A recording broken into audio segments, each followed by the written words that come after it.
This is the 46 of 46 podcast Summit Sessions, where we'll talk all things Adirondack, backcountry, and beyond. From high peak stories and adventures to trail tips and tricks, we'll dive deep into the heart of these mountains and the people who passionately climb them.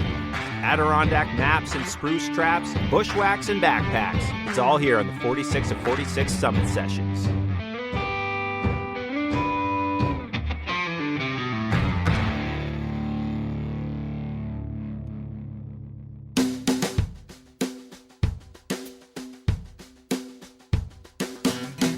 Hello, everyone, and welcome back to the 46 of 46 podcast. I hope you all have been having a wonderful fall. I hope you guys enjoyed this year's October sessions. I always do. I look forward to recording them and coming up with what I'm going to talk about in the October sessions all year long. It's a fun time, so I hope you guys enjoyed that. And here we are on the eve of winter in the Adirondacks. Yes, the first big snow is coming here in the middle of November. Can you believe we made it to the middle of November before we got any snow of worth talking about? We had some dustings, but this is actually 3 to 6 inches of snow coming tomorrow night.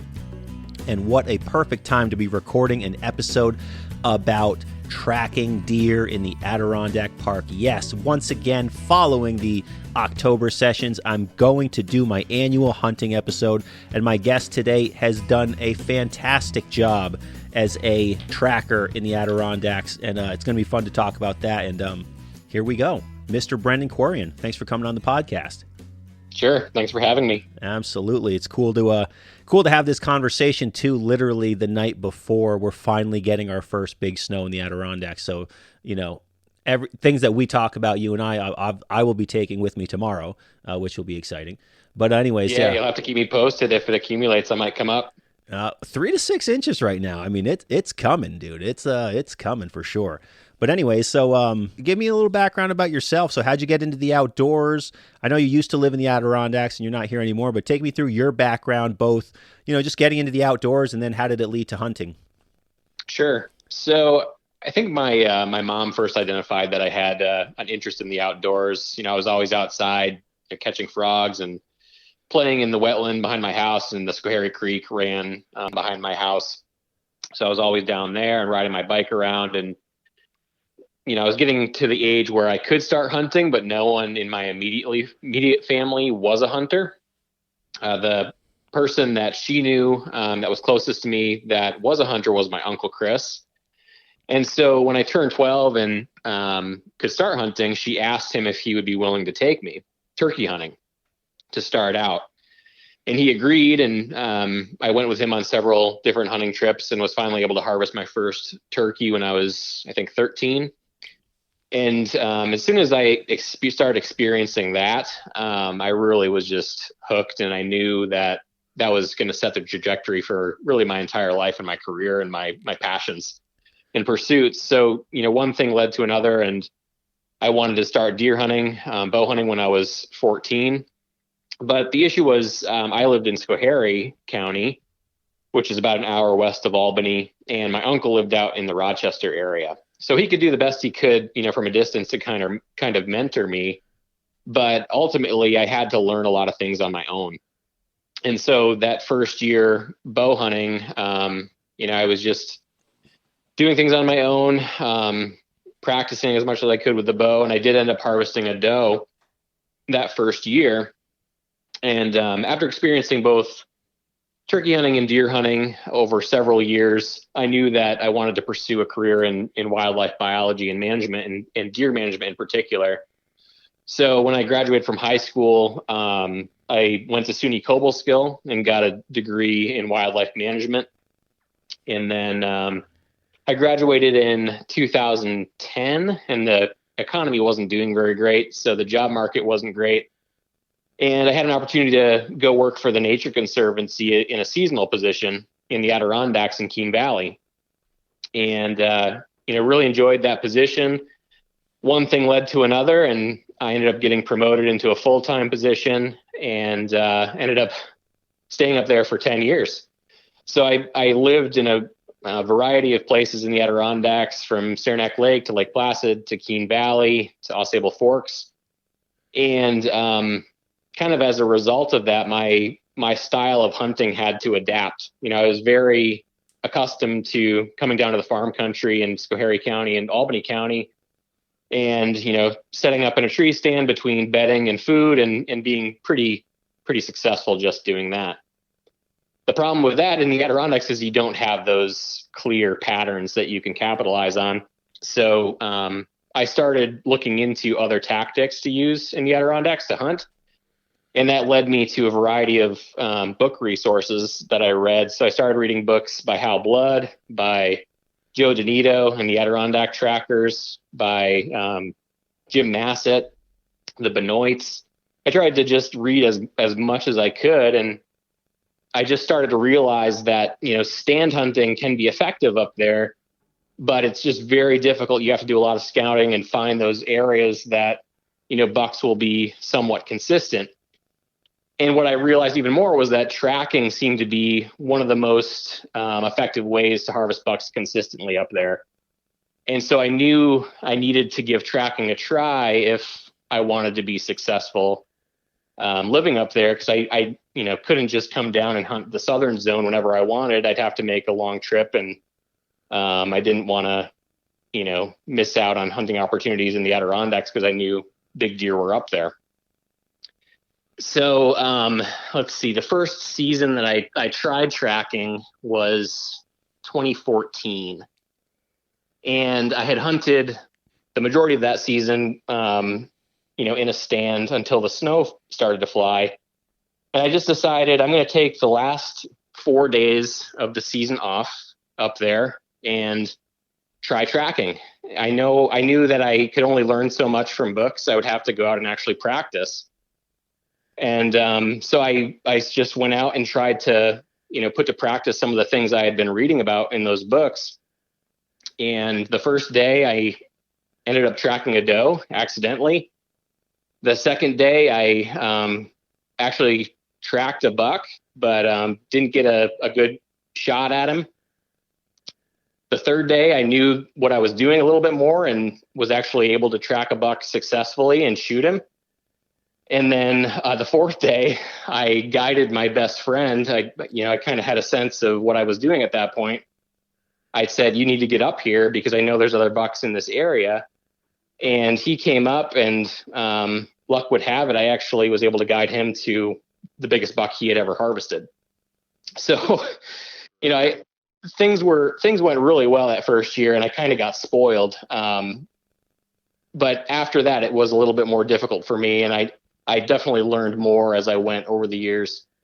That's great, though, that you put, it's like you wanted to learn something new, so you adapted to your surroundings, and especially up here, it is a very difficult place to just set up a tree stand and, hope and pray that you're going to be in the right spot, when that is not typically how the majority of people hunt around here, and you do have to adapt, and you did that, and obviously people are very successful who are more stand-type hunters.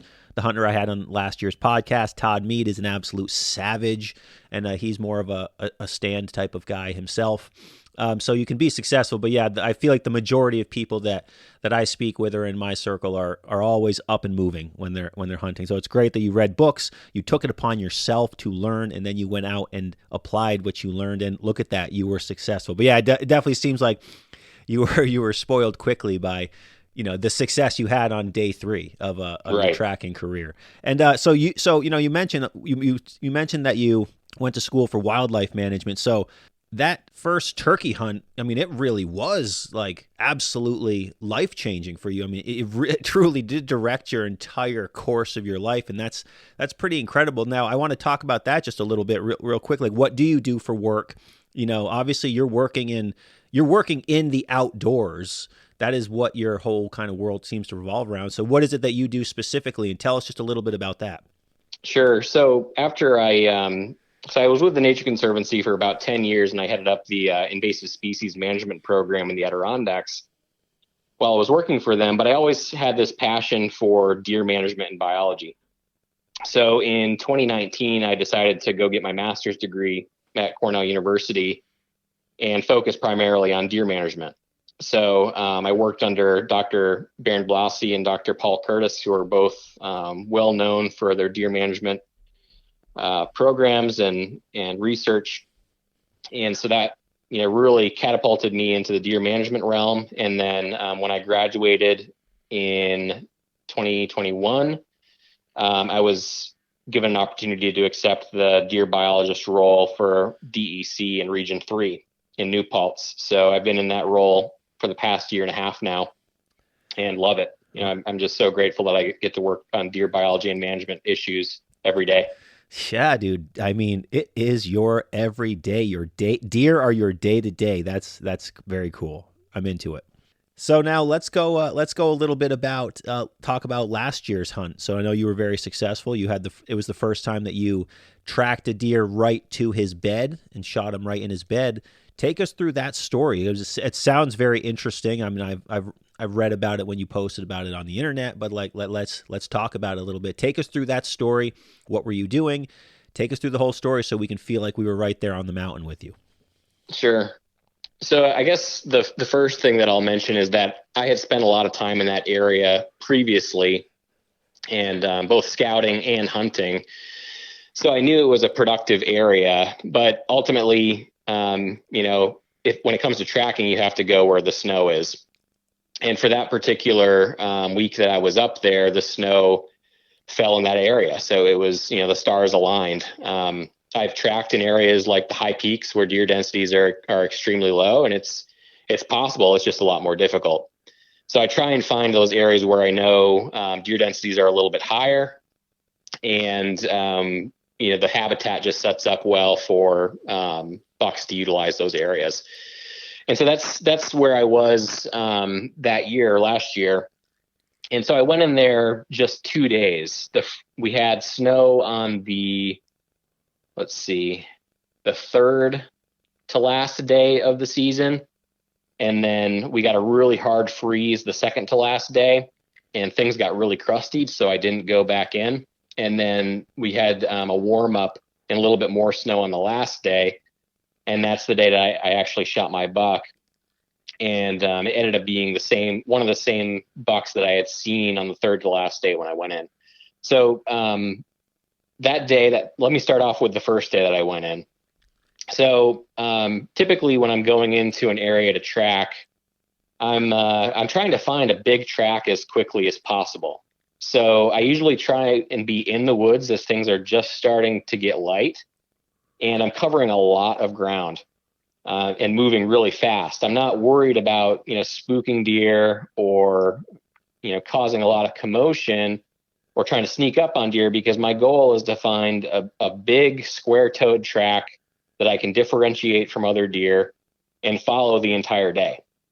And they're not everywhere. You really have to, put on some miles until you cross one. So that morning I had put on probably a couple miles, and I finally found a day-old track of a nice buck. And so when I'm looking at the track, I'm not looking at the length of it. I'm looking at the width in particular. I want to have a track that's at least 2.5 inches wide, if not wider. If I can find one that's 3 inches wide or 3 inches wide or wider than 3 inches, even better. And, the toes are usually pretty squared off. And that's a good buck that you can follow. And even if he gets in with other deer, you can typically differentiate him and keep on his track through the other deer that he's with. So I found his track. It was a day-old track, and I could tell by the width of his gait and his stride that he was a larger deer or larger buck. And so I decided I'm just going to follow this track, because even though it's old, I know it's a good deer. And so I followed him down off this ridge, down into some cedar areas that he was bedding in. And I knew that every time he bedded, I was gaining some ground on him. And he bedded 2 or 3 times down in those cedars. And so by the middle of the afternoon, I was starting to gain some ground on him. And he was starting to meander through this area of thick shrub or brush. And he started feeding. And I knew I was on his track from that day, because I had put on a lot of ground and quickly caught up with him over those several hours that I was on him. And as soon as I see a buck starting to meander and feed, I slow right down, because that buck is typically getting ready to bed. And that's when you really have to be diligent and looking for that buck before and hopefully see him before he sees you. So I was just poking along, as he was feeding, and all of a sudden I had a doe to my left take off. So I knew I was in the deer at that point, and I just slowed down to a crawl.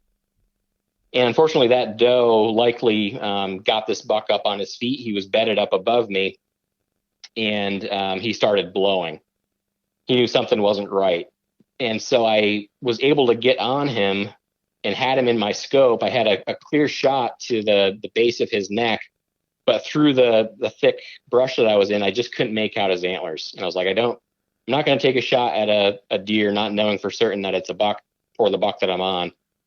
And so he eventually spun around, and when he did that, I could see that he was a really nice buck. He had antlers out past the tips of his ears, but it happened so quickly I couldn't get a shot off, even though I had him in my crosshairs.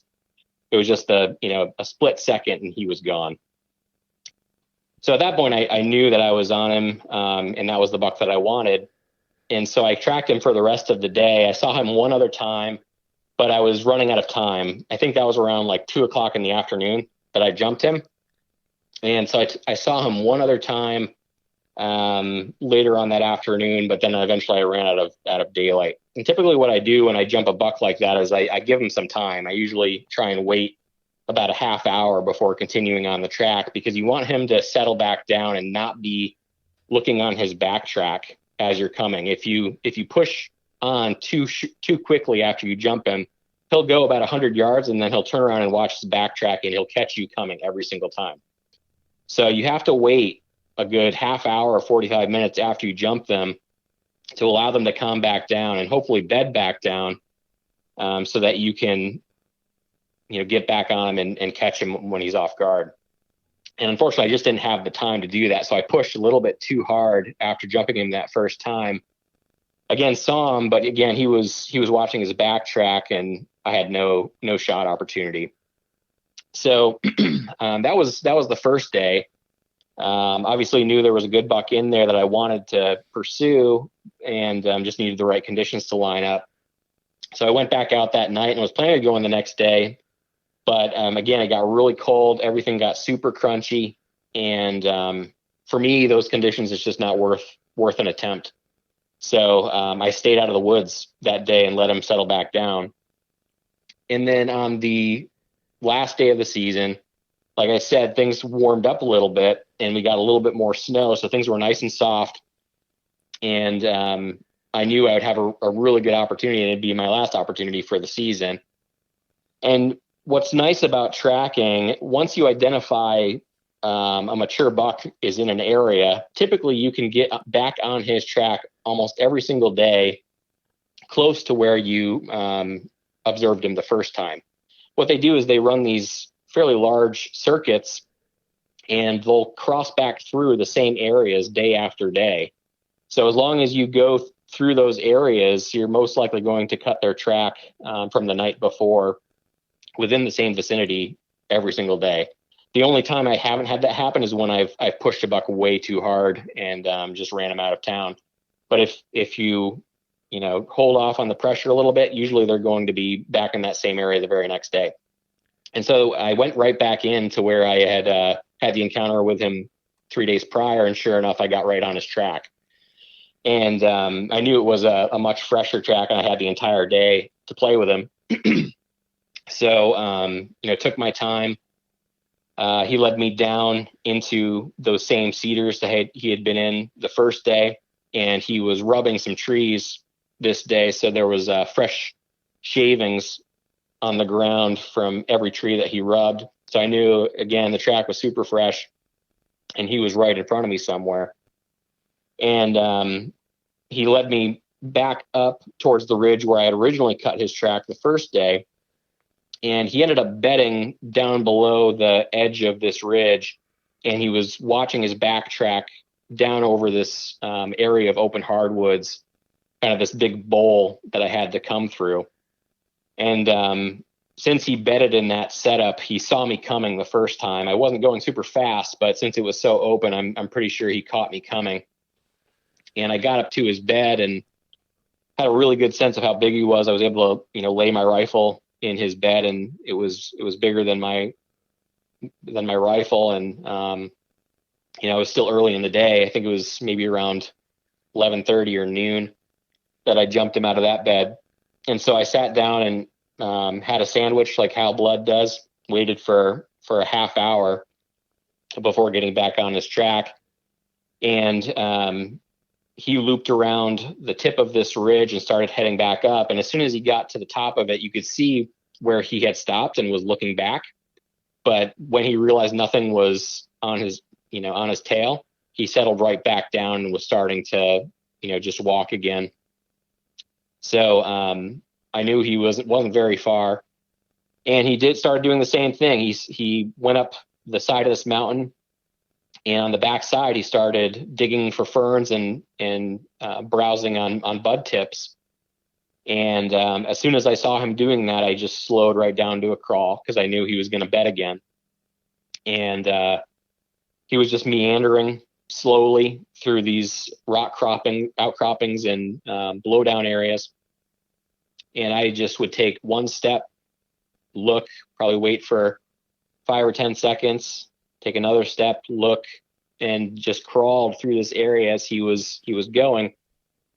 And all of a sudden I stepped through an area of outcroppings, and I could see something out of the corner of my eye to my right. And about 80 yards away, there was a deer bedded, and I looked in my scope, and it was a spike. So I knew I was going slow enough to not spook deer. And I had a feeling that the buck that I was on, the larger buck, was going to give me an opportunity if I was able to get so close to other deer in their beds. And so I went on a little bit more, and sure enough, I caught another glimpse of a deer to my left. And at first I couldn't tell exactly that it was a deer. But when I lifted up my scope, all I could see was his head and neck above his bed that he was in. And he had no idea that I was there. And so I just quickly moved forward to a beech sapling that had a V or a notch in its trunk, and was able to rest my gun right on that. He was probably about 60 yards away, and I put it right on the base of his neck, pulled the trigger, and shot him right in his bed. And that's the ultimate feat of a tracker. I've shot other deer while tracking, while they're up on their feet, and guided people to other bucks when they were still moving. But to be able to sneak up on a deer or a buck in his bed is just a very difficult thing to do. So I give a lot of credit to people that are able to do it consistently. I'm hopeful that I'll have another opportunity to do that this year. But again, it's one of the most difficult things you can do, because you're matching your wits and senses against an animal that is well adapted to survive in those environments, and the odds are completely against you. Oh, absolutely. And they didn't get to be an old, large buck for no reason. And then you're in their territory, and you have to be the ninja of the woods to, beat them on their own home turf. So congrats to you on that. Awesome story. Fantastic. Thanks. And well deserved. And clearly you've put in the time of just learning by being out there doing it. And there's really no better way to learn anything than to just go and do these things, whether it's hunting or anything else in the outdoors, or most things in life. The best way to learn is to be out there doing them.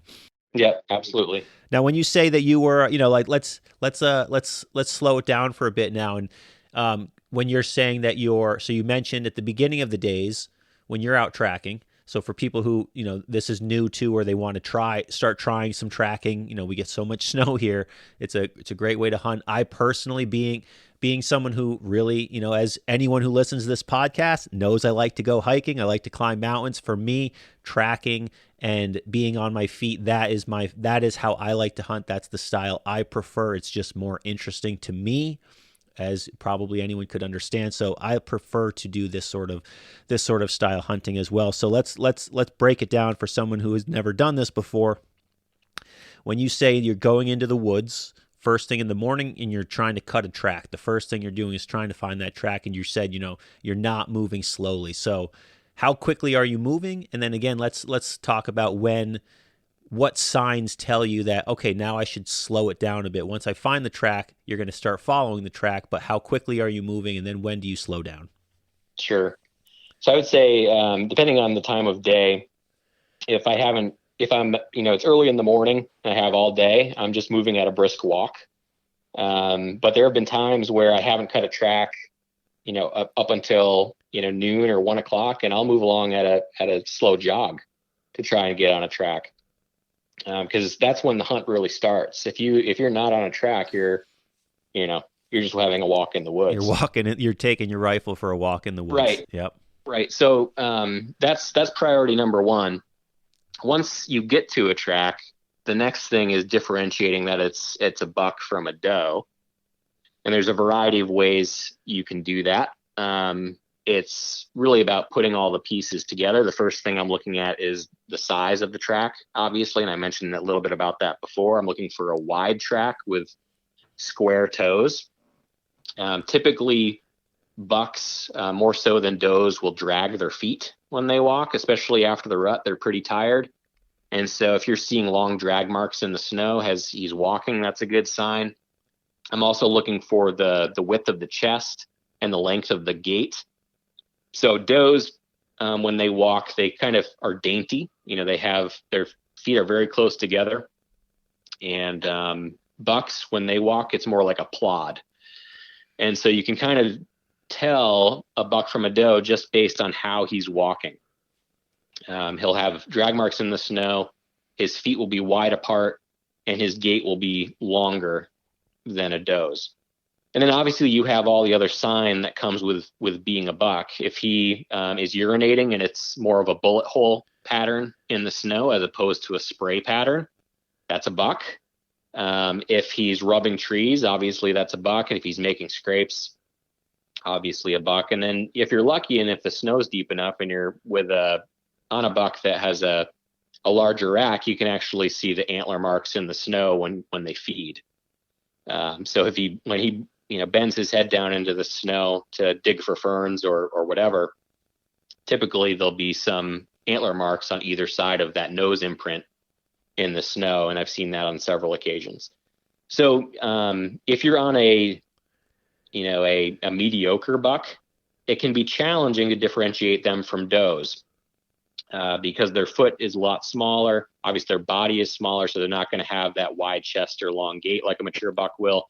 And that's why, those smaller bucks I tend to leave, especially if they get within or get in a group of other does or other bucks. Trying to sift out what track you're supposed to be following can be really challenging. So again, I'm trying to find a buck that's big enough that I can differentiate from the other deer in the area, unless there's another bigger buck that I can get on, so that I'm not confused when I'm following him. I can tell his track apart from any other deer in that area. And that's definitely going to be a learned skill by being able to differentiate the tracks. And again, that's the type of thing where unless you're out there looking at these tracks in the snow, it's going to be something that you kind of learn with experience by getting out there and doing it like you have been doing. Yeah. And then the third thing is to identify how fresh the track is. So as I mentioned, the first time I cut that buck's track from last year, it was a day-old track. And I could tell that because it was filled partly with snow and the edges were pretty rounded. So as a track ages, the sun and the wind will essentially melt down the edge of the track from being sharp to more rounded. That being said, based on the size alone, I could tell that it was a good buck. And I knew I needed to catch up on him. So once I knew that it was a day old, I beelined on his track for quite some time until it freshened up. If you go slow on a track like that, you're never going to catch up with him. So being able to judge a track's freshness is really important to determine how quickly or how slowly you need to go.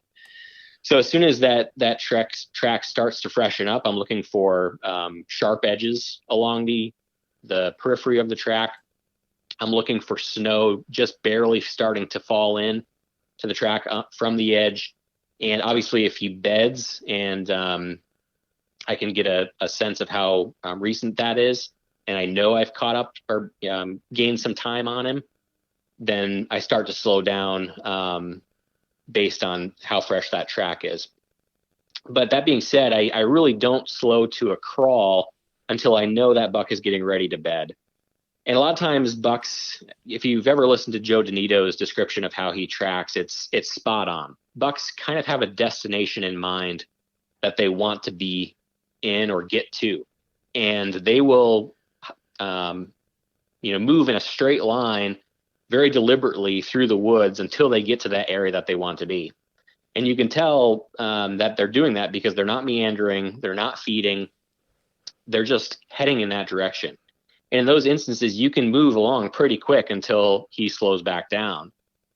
And once he's in the area that he wants to be, he's going to slow down and he'll start meandering, he'll start browsing, he'll start feeding. And that's when you really have to go super slow. And when I say super slow, think about the slowest you've ever gone and reduce it by another 10 times. It is extremely slow poking through these areas where that buck is, because again, you are trying to act like I think someone calls it a moving tree stand. You want to just blend into the environment and take one step at a time and not move too rapidly so that he will pick you out in the surrounding vegetation. Because a lot of times he's bedded looking back on his backtrack, and if he sees any type of movement, he's gone. So again, it's just one step, 5-10 seconds looking around before you take that next step. And that's what really can try your patience. It seems like you're not making any progress. It can be very frustrating to go that slow, but one false move in that area of 50 to 100 yards from where that buck is bedded, and you're done, and he's gone. And that's where you're going to have to wait a half hour for him to settle back down if you bump him out of his bed, and repeat this process all over again.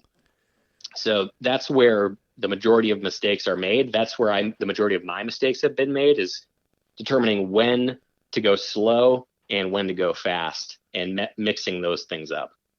Yeah, sure. And it's just the heartbreak of when you chose wrong.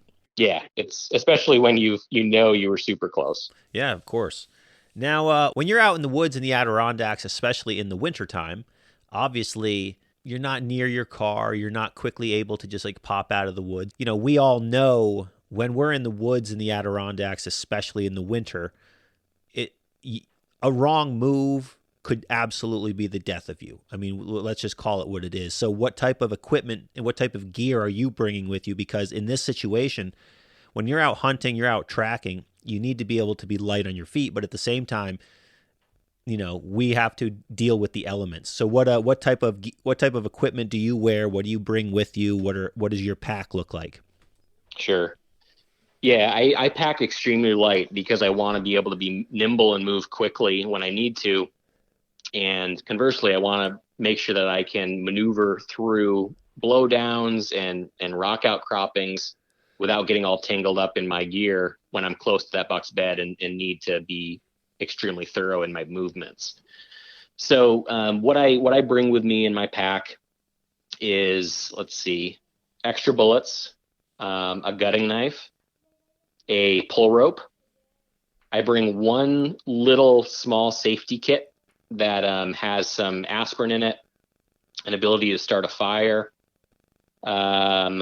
space blanket, things like that, but it's extremely small.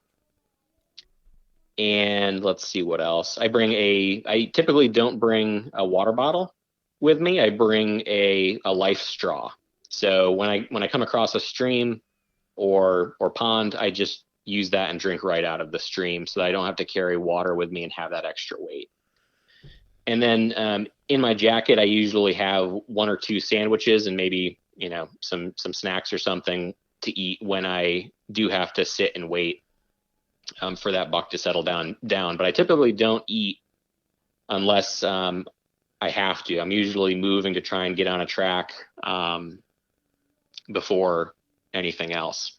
Sure. Now, what's your footwear looking like when you're out here? Because again, on this podcast, a lot of people are most of the people who listen are hikers. Not everyone is hunts, but a lot of people do. So, what type of footwear are you wearing to combat the elements and also be able to again move through the woods? Like I have clunky hiking boots that I climb the high peaks with, but I don't take them out when I'm hunting for this exact reason, because I'm kind of like, and I'm at an in between of running and also the fact that there's snow on the ground, so you do have to take some precaution. But what do you like to wear on your feet?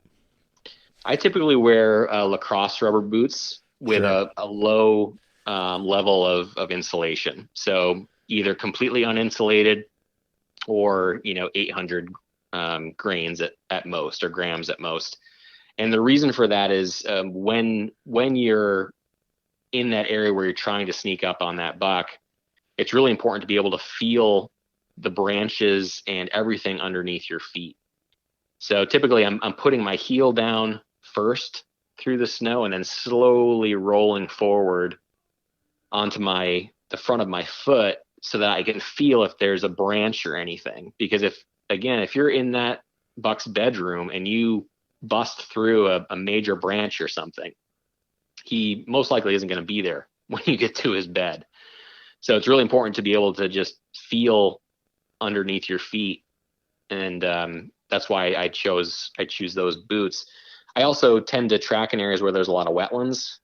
So I don't want to get my feet wet. And that's why I go with the high rubber boots as opposed to just standard hiking boots. Yeah, of course. It's always so funny too at the end of a hiking or at the end of a hunting season for me when I go on a hike now, and it's just like I have it so ingrained in my head that I have to be as quiet as possible when I'm walking, and it's such a freeing moment when it's like, oh wait, I'm just hiking today. I can be as loud as I freaking please. It's always a nice change of pace at the end of the hunting season.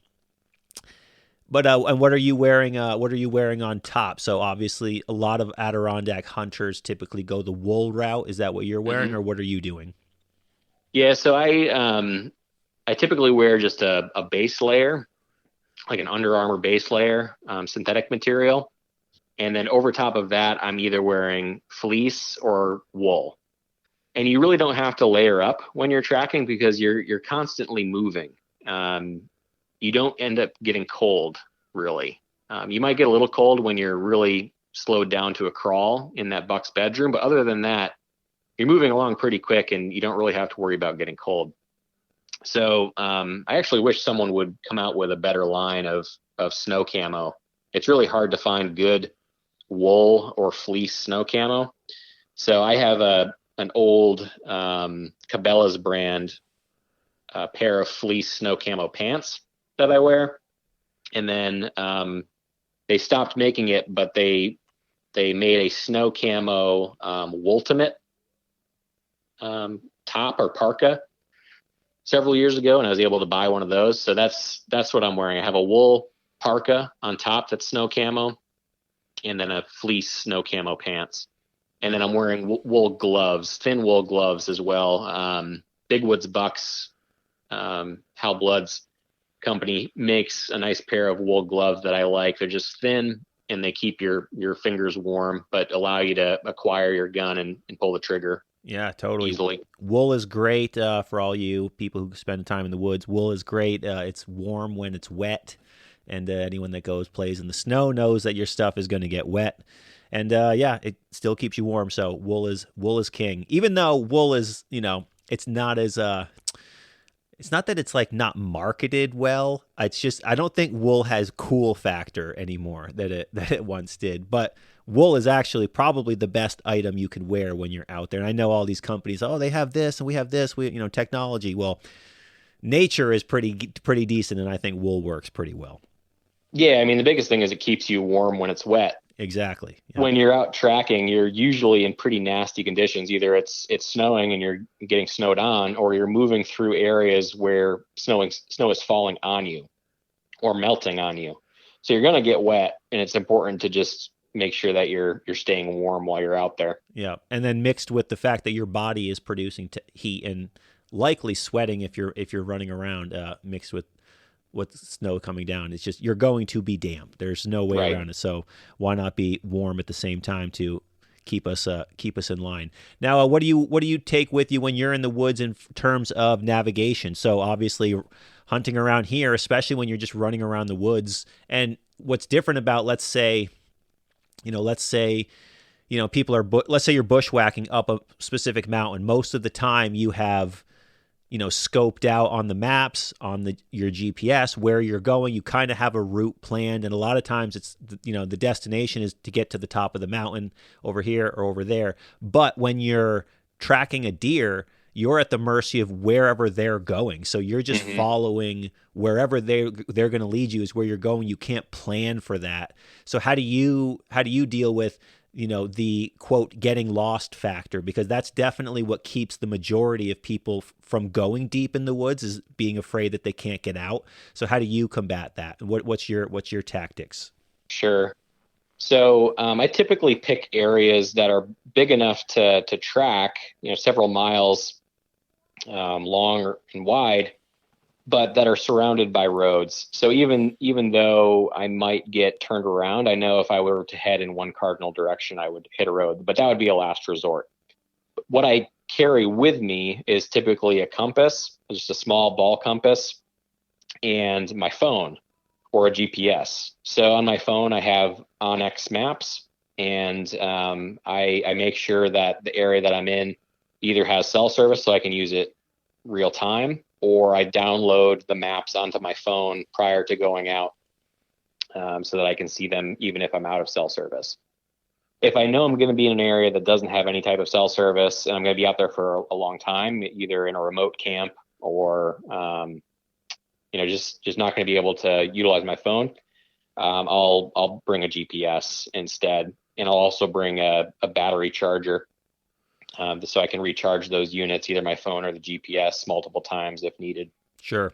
Now, have you found yourself in any rough predicaments out there? Because obviously, again, when you're tracking deer in the snow here in this park, they bring you to rugged places. Unfortunately, deer aren't living, right next to town. These big bucks aren't living right next to town in nice areas. They're in the deep. So have you found yourself ever in, situations where you're like, I have to get out of here, and you got a little nervous, or situations that were, fortunately ended well but could have ended poorly? Nothing that I was overly concerned about. I can't stress enough the importance of scouting.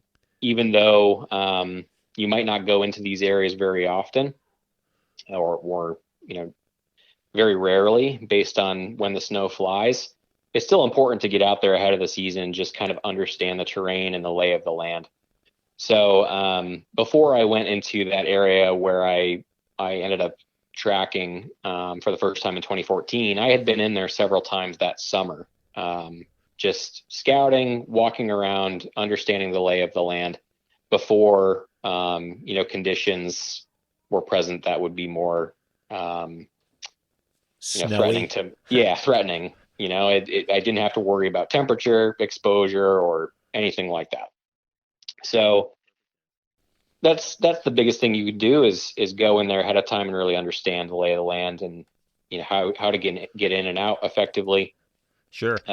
But even then, like you said, a buck's going to take you where he feels safe, and a lot of times that's pretty thick, nasty areas. So I've been in situations where, especially in spruce thickets or hemlock, or cedar thickets, where you can barely see 5-10 feet in front of you, and you kind of just have to poke along through those areas. And those types of areas where you can get turned around. So again, that's when I'm really relying on my compass and my other equipment to get me through those areas. And I think a lot of people too are scared about coming out of the woods in the dark, especially if you're way back in. So I think for me, knowing the area well enough to feel confident doing that, because if I'm on a track at 2:00 in the afternoon, I'm going to follow it till the end of the day. It's not like I'm going to turn around and try and get out of the woods because it's starting to get dark. I'm going to try and stay on that buck as long as I can, because every every step is another opportunity. So there's been times where I've had to walk out of the woods in the dark. So that's the other thing that I bring. Sorry, I forgot. I bring a headlamp so that I can navigate through the woods in the dark if needed without getting, branches in my eyes or anything like that, or turned around. And, just slowly pick my way back out of the woods. But most of the time I know exactly where I am because I've had that prior experience in the area. Yeah, of course. It's very important to know the lay of the land the best you can, because here, yes, you can get turned around big time, and there's points where it's everything. They don't call it the big woods for nothing. Everything tends to look the same at some point. But if I were ever to get turned around or lost or had to spend the night in the woods, I have my safety kit with me so I can start a fire. I have my space blanket, so I know I'd be fine to spend a night in the woods if I had to. And, having that small compass on me and knowing that the area that I'm hunting is completely surrounded by roads, again, all I have to do is follow that cardinal direction long enough and I'm going to hit a road. Sure. No, that's a very good tactic to use. And around here too, there are places that are, insanely remote. You can definitely hunt huge tracts of land that are surrounded by roads in all directions. That's actually a really good tip and a really good point in choosing even where you're going to hunt. A lot of people like to hunt here, they via canoe. They get in the canoe and they're going deep. It's not so easy then to find a road in certain places. But that is a very good way to look at it and a way to break down where you're going to hunt, because there are areas that are completely surrounded by roads that are still giant tracts of woods. Right. Now, how was that? Speaking of which, how was your drag out last year? Oh, so you reminded me of one other thing that I bring. Do tell. So one of the challenges that you run into with tracking is it's not uncommon to shoot a buck late in the day. So last year I shot this buck around 2:30 in the afternoon. I was 2 miles back in, and there's no way I'm getting that deer out in daylight. So what I also have created and bring with me is a little pulley system that I carry in my pack so that I can hang a buck off the ground for the night if I need to, and come back the next day to drag him out or quarter him out. And so that's what I did with this buck. I knew I didn't have enough time to get him out, and so I strung him up in a tree for the night. I typically do that just because I don't want coyotes or other predators messing with my buck overnight. So sometimes I'll even leave, a glove or something for my pack around the carcass as well, just to have that scent in the area, because usually I'm pretty sweated up and I'm sure I smell terrible, and just leaving something near the carcass will do a lot to deter predators. But I like that extra assurance to just be able to string them up off the ground if I need to. Sure. No, that's a very good point. What is it? I'm assuming you have just a general pulley and then you're just attaching it to a tree. Yeah. So it's just a block and tackle system that I've created, but everything is scaled down. So the pulleys are micro pulleys. They're actually meant for sailing, but they're stainless steel. I'm using polycord, so very thin rope material. And then I have two rock climbing straps. The first rock climbing strap goes over the horizontal branch above me that I find. So I try and find a branch that's, 8 or 10 feet high that I can wrap that rock climbing strap around. I attach the pulley system to that. And then the other rock climbing strap is on the other side of the block and tackle and goes around the buck's antlers. And then I cinch him up with the block and tackle. Typically I take the pull rope and I wrap that around a nearby tree. And then I take the hocks from the buck, put a stick through them, and then drape his hindquarters over top of that pull rope. So he's fully suspended off the ground. There's nothing on the ground or close to the ground that predators can get to. And that system seems to have worked well for me. It's that pulley system is extremely light. It's not taking up a lot of room in my pack, and it's not super heavy. Mm-hmm. So that's the only reason I keep it with me. But Yeah, that's what I typically do. And then the next day I'll come back in with a sled or a pull rope or a frame pack, depending on how far I'm back in, Sure. and pack them out or drag them out the rest of the way. So I've dragged bucks 2 miles before, and it's just not pleasant. Typically, Not at all. I yeah, I mean it's still great. I mean you've accomplished your goal, and there's nothing better than that. But typically I try and quarter them out now. So I'll bring a frame pack in with me the next day, quarter them out or debone the meat, and hike them out or pack them out the rest of the way. How much does that pulley system weigh in your pack? Have you ever weighed it? Also, are you wearing a backpack or a fanny pack when you're out? A fanny pack. Okay. It's a belt pack. Yep, sure. Yes, I prefer a belt pack. Same. Just because it's lighter weight, and I'm not carrying a lot with me, so I don't need a lot of space. Yeah, I have the same thing. I bring when I'm out moving, I have a fanny pack that also has shoulder straps, which is helpful. But yeah, I like to be able to move, and it's so funny for being someone who's always wearing a backpack in the woods. It becomes so freeing, and you just kind of feel naked when you're out in the woods without a backpack on. So I think that's part of why I wear the shoulder straps, is it helps me feel somewhat secure, but also it's like, wow, my backpack is so light. Oh, that's right, because I don't really have a backpack on. It just kind of feels like it kind of hits everything right where I need it personally. As we start to wrap things up here, you have definitely given us a very awesome look into Adirondack tracking. And again, this is a way that so many hunters around here do it, and they're very successful. But of course, people hunt all sorts of different ways, and the key to being successful is just being persistent and continuing to be in the woods. You're not going to shoot a deer from your couch, so you just have to be in the woods. And you mentioned Donito, you mentioned Hal Blood. If you guys also like this podcast, in this specific episode, you'd like the Big Woods Bucks podcast with Hal Blood. I'm a huge fan of his as well.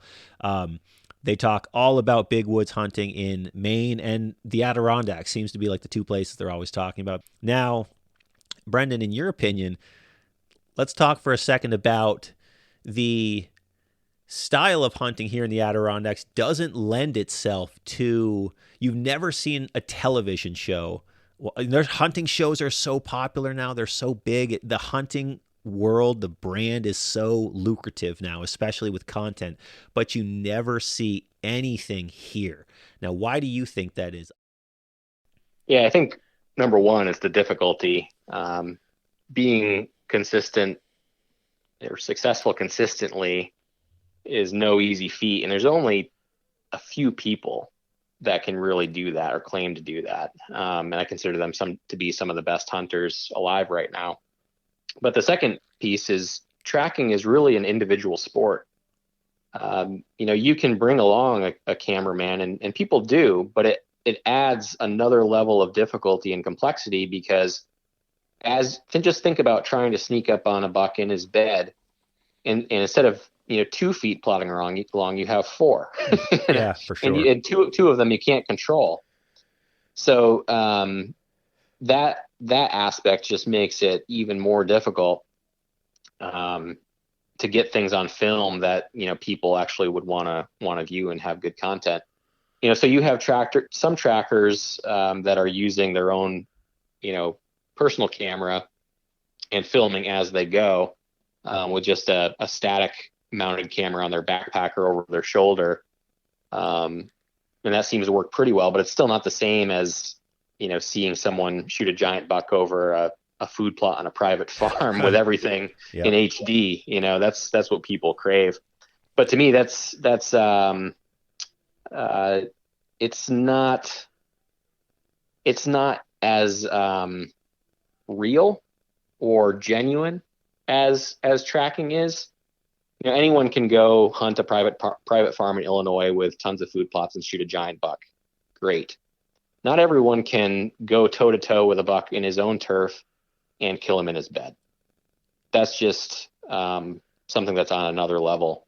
And so for me, those hunters that do that consistently are the best hunters alive today. And they're people like Joe Donito, Hal Blood, Todd